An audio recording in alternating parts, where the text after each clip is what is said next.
தமிழகத்தின் இன்றைய முக்கிய செய்திகள். சிறப்பாக பணியாற்றிய காவல் அதிகாரிகள் மற்றும் ஆளுநர்களை பாராட்டி சான்றிதழ்கள் வழங்கிய மாவட்ட காவல் கண்காணிப்பாளர். கன்னியாகுமரி மாவட்ட ஆயுதப்படை வளாகத்தில் வைத்து மாவட்ட காவல் கண்காணிப்பாளர் இ. சுந்தரவதனம் தலைமையில் மாதாந்திர குற்ற கலந்தாய்வு கூட்டம் நடைபெற்றது. இக்கூட்டத்தில் கன்னியாகுமரி மாவட்டத்தில் உள்ள கூடுதல் காவல் கண்காணிப்பாளர்கள், துணை காவல் கண்காணிப்பாளர்கள், காவல் ஆய்வாளர்கள், காவல் உதவி ஆய்வாளர்கள் மற்றும் காவலர்கள் கலந்து கொண்டனர்.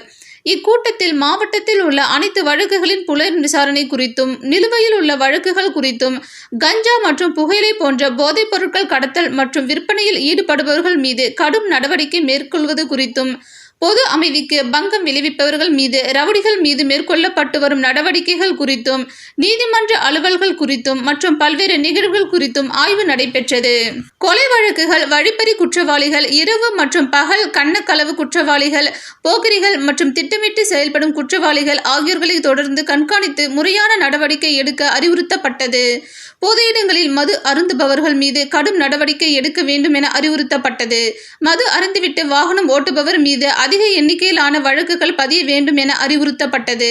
கன்னியாகுமரி மாவட்டத்தில் மாண்புமிகு பாரத பிரதமர் பாதுகாப்பு பணியில் சிறப்பாக பணிபுரிந்த அதிகாரிகள் மற்றும் ஆளுநர்கள் பல்வேறு குற்ற வழக்கு மற்றும் கஞ்சா வழக்குகளில் குற்றவாளிகளை கைது செய்ய சிறப்பாக பணியாற்றிய தனிப்படை காவலர்கள், குற்ற வழக்குகளை விரைவில் நீதிமன்ற விசாரணை முடித்து குற்றவாளிகளுக்கு தண்டனை பெற்றுத்தர உதவியாக இருந்த கூடுதல் அரசு வழக்கறிஞர்கள், அரசு உதவி வழக்கறிஞர்கள் ஆகியோருக்கு மாவட்ட காவல் கண்காணிப்பாளர் அவர்கள் சான்றிதழ்கள் வழங்கி பாராட்டினார்கள்.